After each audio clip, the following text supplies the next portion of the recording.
एक बच्चा जो एकेडमिक बहुत अच्छे से पढ़ रहा है और एक बच्चा जो कॉम्पिटिटिव बहुत अच्छे से पढ़ रहा है, दोनों ने एग्जाम दिया। एकेडमिक वाले ने एकेडमिक यानी 10th बोर्ड भी दिया और उसने एंट्रेंस भी दिया। और एक बच्चा ऐसा जो सिर्फ कॉम्पिटिटिव की तैयारी कर रहा है, जैसे आप लोग कर रहे हैं, आपको बोर्ड देना नहीं है। लेकिन अगर बोर्ड भी देना होता, जैसे विदार के बच्चे, विदार 1 विदार 2 के, उनको बोर्ड्स भी देना है और एंट्रेंस भी देना है। ठीक है, तो तुम्हें क्या लगता है कौन बच्चा अच्छा परफॉर्म करेगा? एकेडमिक वाला दोनों जगह करेगा या कॉम्पिटिटिव वाला दोनों जगह करेगा? बहुत सही, एकेडमिक वाला दोनों जगह करेगा।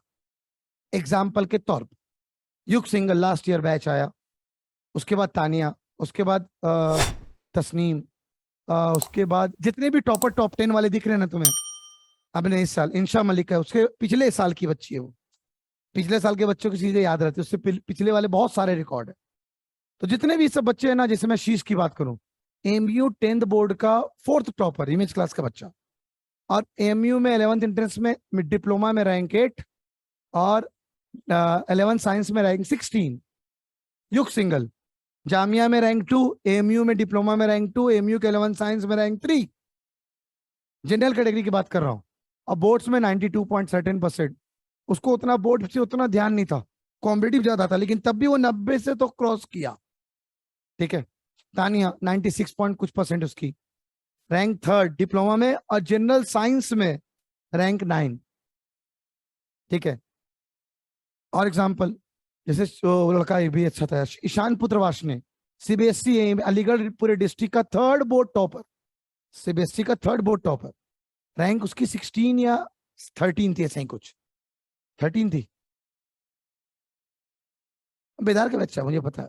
ठीक है, सेम और इंशा मलिक 98.2%, जामिया में रैंक 5, एमयू में रैंक 1, डिप्लोमा में रैंक 1 और एमयू के 11 साइंस में रैंक 4। तो मैं इन बच्चों का नाम क्यों ले रहा हूं? क्या इन्होंने हमारे से कॉम्पिटिटिव और एकेडमिक दोनों नहीं पढ़ा था? दोनों पढ़ा था। लेकिन एकेडमिक पढ़ने वाला बच्चा को ये लगता है कि मेरे पास वर्कलोड बहुत ज्यादा है। क्या इनके पास वर्कलोड नहीं था? तो इन लोग क्या करते थे, ये अपने टीचरों की सुनते थे और जैसे जैसे टीचर बोलता था वैसा वैसा करते थे। जैसे इनको मैं कहता था कि बेटा अभी आप लोग को डीपीटीज मिल रहा है, हो सकता है स्कूल में होमवर्क भी मिल रहा हो, आप पास टाइम नहीं होता हो, तो मैं उतना ही उनको बोलता था करने के लिए जितने में उनका काम हो जाए, जितने में वो मैथ सीखते जाए। ठीक है, जैसे मैं आप लोग को भी बोलता हूँ अभी आप लोग के लिए सिर्फ डीपीटी, क्लास नोट्स, और अभी मैं मॉड्यूल दिया ही नहीं हूँ। अभी मॉड्यूल करने के लिए मैं बोल ही नहीं रहा हूँ आपको करने के लिए, और ना मैं मॉड्यूल दे रहा हूँ अभी आप लोग को। फिलहाल अभी 15-20 दिन तक रुक जाइए, आप कोई मॉड्यूल के बारे में बात नहीं करेगा। ठीक है ना, आएगा ना, अभी उसका वक्त आएगा, क्योंकि हम लोग हर बार मॉड्यूल रिवाइज करते हैं और नए नए चीजें डालते हैं मॉड्यूल में। तो अभी इसलिए मैं रोकने के लिए कह रहा हूँ, अभी पहला काम आपका सिर्फ डीपीटी होना चाहिए।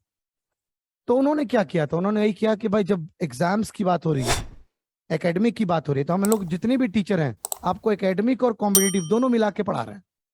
कि देखो बोर्ड्स में आएगा तो ऐसे करके आना, ऐसा वाला तो गलती से मत करके आना बोर्ड में, ना टीचर नंबर काट लेगा। ऐसे ये चीजें आपको बाकी टीचर आपको सिखा रहे हैं।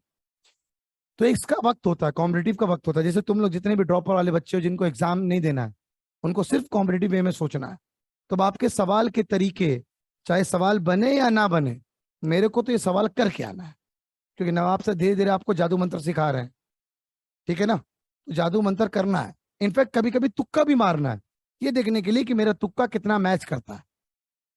इसलिए मैं एक वक्त में आपको एक कहानी सुनाऊंगा, तुक्का कैसे मारते हैं।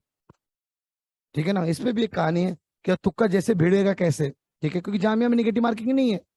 और अगर मान लो मैंने 80 सवाल कर लिया, अब बच्चे मेरे 20 सवाल, 80 में मेरे 1 या 2 गलत होंगे, अब मैंने मेरे मेरे 20 सवाल, अगर मेरे 20 में से 4 या 5 सही हो जाए तो मेरा सिलेक्शन हो जाएगा, कट ऑफ जाएगा 82 83, इतनी जाता है। तो भाई आपके लिए ये तुक्का मारना बड़ा सफल रहेगा ना। तो वक्त आता है उसको चीजों को समझाने का और सिखाने का। तो अभी एकेडमिक वाले बच्चे, सच में तुम्हें ऐसा लग रहा होगा कि अभी हम कुछ नहीं जान रहे, या मेरा क्या होगा कंपटीशन में, सब अभी साइड रखो। मैंने आपसे भी कहा है, जो कॉम्पिटिटिव वाले लोग हैं वो कॉम्पिटिशन का दौर आएगा। आप डायरेक्टली और इनडायरेक्टली कॉम्पिटिशन भी तैयार कर रहे हैं और एकेडमिक भी तैयार कर रहे हैं।